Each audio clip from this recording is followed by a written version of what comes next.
क्या भारत को अस्थिर करने के लिए नया षड्यंत्र शुरू हुआ है? क्या पीएम मोदी को सत्ता से हटाने की कोशिश की जा रही है? सबसे पहले पीएम मोदी के खिलाफ वोट चोरी का कैंपेन चलाया गया। उसके बाद अचानक लद्दाख में हुई हिंसा को जेनजी प्रोटेस्ट बता दिया गया।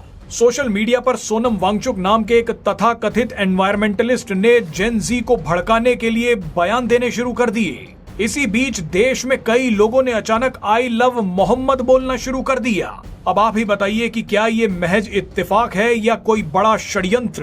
पीएम मोदी के खिलाफ कांग्रेस का वोट चोरी कैंपेन वैसे ही फ्लॉप साबित हो रहा है जैसे ईवीएम में गड़बड़ वाला एजेंडा फ्लॉप हुआ था। ऐसे में अचानक लद्दाख को जलाया गया है और आई लव मोहम्मद जैसे कैंपेन तैयार किए गए हैं।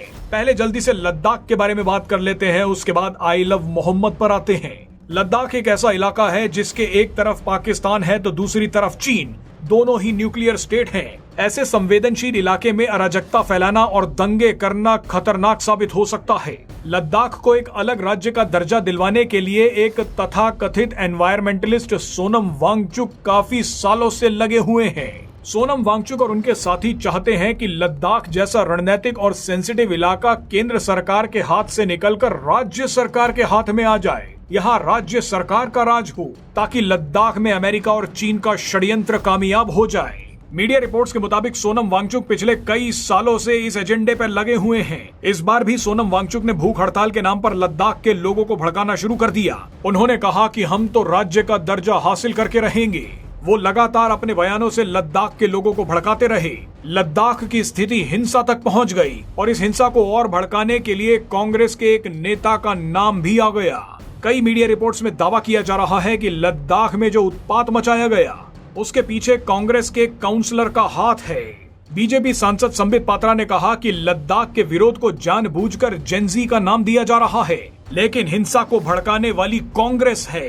कई दावों और तस्वीरों में देखकर लगता है कि लद्दाख को अस्थिर करने के लिए तैयारियां पिछले कुछ दिनों से चल रही थी, जो अचानक हिंसा में बदल गई। मामला यहां तक पहुंच गया कि सीआरपीएफ की गाड़ियों में आग लगा दी गई और बीजेपी के दफ्तर को भी जला दिया गया। इन लोगों को लगा था कि लद्दाख में वैसा ही प्रदर्शन शुरू हो जाएगा जैसे नेपाल के काठमांडू में शुरू हुआ था और पीएम मोदी को सत्ता छोड़नी पड़ेगी, लेकिन इन्हें शायद पीएम मोदी की ताकत का अंदाजा नहीं था। कुछ ही घंटों में प्रदर्शनकारियों का तगड़ा इलाज कर दिया गया। कुछ घंटों पहले लद्दाख की जो सड़कें जल रही थी वो बिल्कुल शांत दिख रही हैं। लद्दाख को जलाने वाले 50 से ज्यादा लोगों को दबोचा जा चुका है। इन सभी के अंदर से नेपाल का भूत निकाला जाएगा। नेपाल वाली फर्जी क्रांति को लद्दाख में लाने के सपने देखने वाले लोग आज खाली सड़कों को देखकर रो रहे हैं।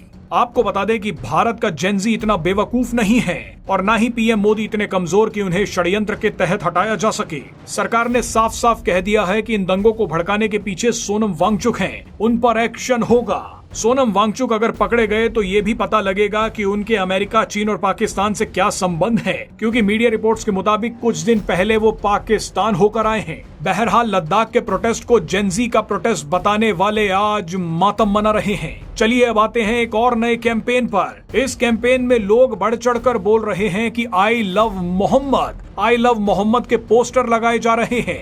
लगता है कुछ मुस्लिम देशों से अचानक फंडिंग बढ़ गई है। कोई पूछे कि क्या किसी ने ये कहा था कि हमें मोहम्मद पसंद नहीं है? जब ऐसा किसी ने नहीं कहा था तो लोग अपने आप ये क्यों बोल रहे हैं आई लव मोहम्मद? कुछ एक्सपर्ट्स का मानना है कि इस कैंपेन को चलाने के पीछे का मकसद है भारत में आग लगाना। ये लोग चाहते हैं कि आई लव मोहम्मद के खिलाफ लोग बयानबाजी करें, आई लव मोहम्मद के पोस्टर्स को नुकसान पहुंचाएं, ताकि इन लोगों को देश को जलाने का फिर मौका मिल जाए। मगर आप देख लीजिएगा कि 10 दिन में ये भी गायब हो जाएंगे।